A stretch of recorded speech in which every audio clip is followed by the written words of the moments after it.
This is Dr. Shahnawaz Anwer. I am a research assistant professor in the Department of Building and Real Estate, the Hong Kong Polytechnic Universities.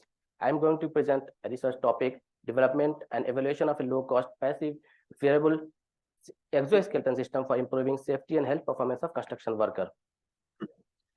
As we know, construction works are labor-intensive, which include repetitive and physically demanding tasks. Past studies have suggested that construction works often involve hot and humid environment, long working hours, and heavy workload. Previous studies found that about 40% construction workers showed severe fatigue, which can cause work-related musculoskeletal disorders, and also it can cause increased risk of unsafe human actions and errors, and thereby it can reduce productivity. Despite the obvious promise of exoskeleton device, additional research is required to determine the positive and negative effects of exoskeleton. As we know, most of the currently available exoskeleton devices are developed for using in different countries, industries like manufacturing and other health industries. So it is not purely tested in the construction workers. So we want to develop a low, because the cost is very matter. The most of the exoskeleton available are very costly.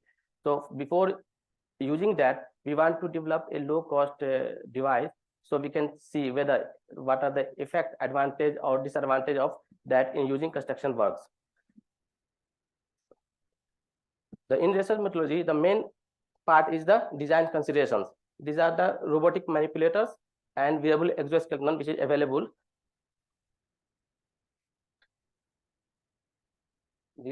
And the main component function of an exoskeleton should be able to reduce injury and strain. It should able to enhance strength of the workers who wear it, and it should reduce the metabolic rate, and finally it should maintain or correct the posture during construction tasks.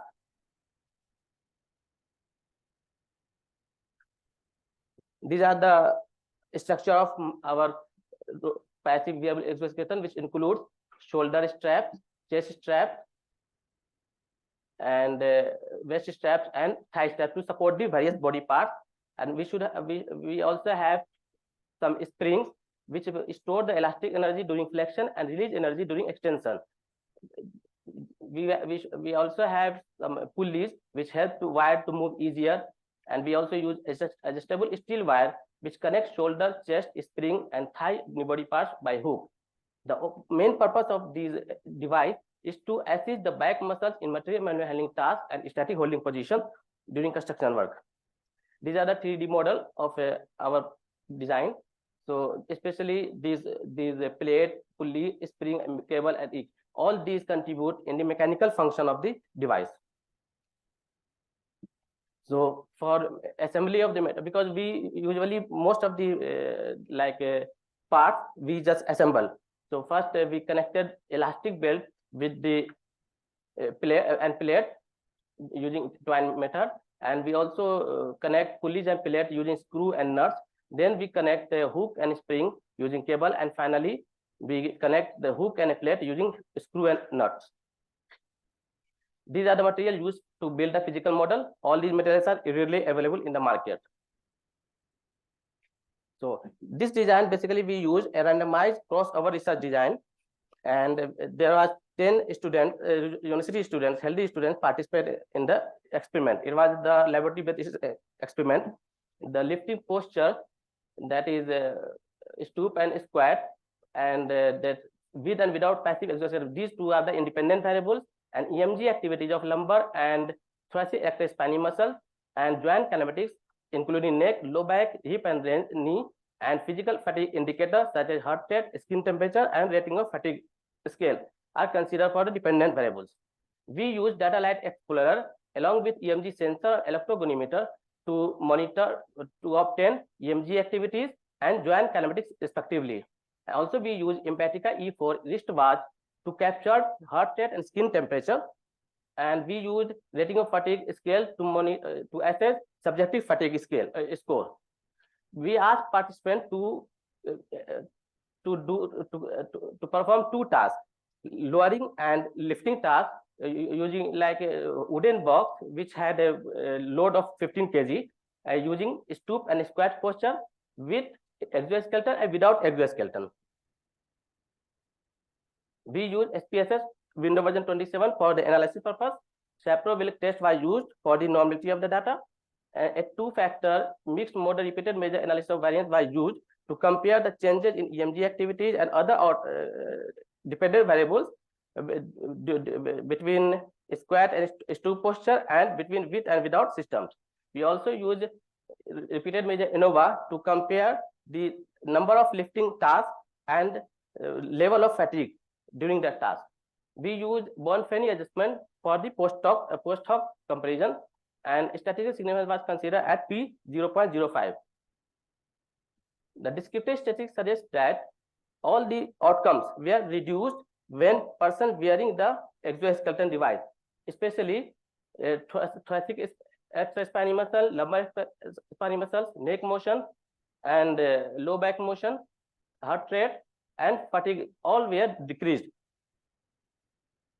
The results of muscle activities, when we compared the main effect of system and posture, we found that both muscle examined were significantly changed, found significant.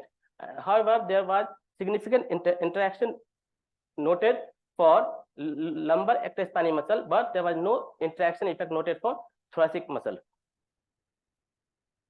For joint kinematics, again for main effect, there was significant effect for both posture and system, for neck motion and low back motion, but for the hip motion only posture was significant, and for knee motion only system was significant. Again, there was interaction effect noted for low back motion but not other motion. These are the figure show the comparison of neck and hip, their lumbar, and this is the knee. The fatigue assessment, again for main effect, there was significant effect noted for heart rate and fatigue for both system as well as posture. There was also interaction effect noted for heart rate and skin temperature, but for fatigue there was no interaction effect noted. These are the comparison for fatigue and heart rate. So in general, current findings showed that people who utilize passive exercise system had less EMG activities and hence a lower risk of developing musculoskeletal disorders. Exoskeleton system have been shown to lower lumbar erector spinae muscle activation during manual repetitive handling tasks.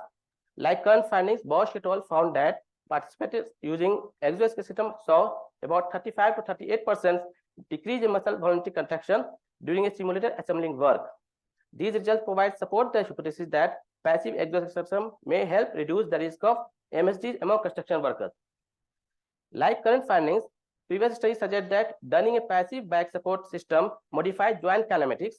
Similarly, Sadler et al. Demonstrated that employing the back support passive exoskeleton system significantly reduced the trunk flexion during lifting tasks. Both objective fatigue indicators such as heart rate and subjective fatigue score were significantly reduced during lifting tasks while using a passive exoskeleton system. This study confirmed the findings of previous studies showing that using an exoskeleton system considerably reduced the perception of effort during physical activities. However, another study found that RPE, that is rating of perceived exertion, significantly increased by about 0.75 following exoskeleton assisted physical task performance. This study also has some limitations, as I said that this is the laboratory based study, so it cannot be generalized in the field settings. The subjects selected for the study were university students, so who lacked experience with manual material handling tasks. As a result, the group employed was not representative of construction industry workers. In addition, individuals were not trained on the tested exercise for extended time, and task performance was not assessed in this study. Even though all subjects were instructed on how to do tasks prior to data collection, only 2 positions were tested. However, in the real world situation, there are other postures also used by workers. So in conclusion, we've summarized that the key findings of the study are the passive exoskeleton system has promising application as an ergonomic intervention tool to aid construction workers. Findings have provided evidence that the system is not only practical but also portable, convenient, and user-friendly. Despite this advantage, more studies are required to determine how this passive exoskeleton system affects other peripheral and spinal joints such as abdominals and because we only use two muscles, so there are other muscles we can use analyze. And also physiological metrics, because we only use heart rate, skin temperature. We can also monitor like respiratory rate, oxygen consumption, and other variables. Also labor task performance across variety of construction domains we can monitor. Additionally, it would be interesting for future research to investigate the feasibility of using passive exoskeleton system to improve health and efficiency of construction workers. These are my contributors, including me. There was Professor Heng. He is a chair professor of construction informatics in the Department of Building Research in the Polytechnic Universities. And then Dr. Mohammed Abdul-Rahman is a postdoctoral fellow, research fellow who is working under me. And Dr. Maxwell is a lecturer in Department of Civil Engineering, Aston University, UK. That's all about my presentation. If you have any question, thank you.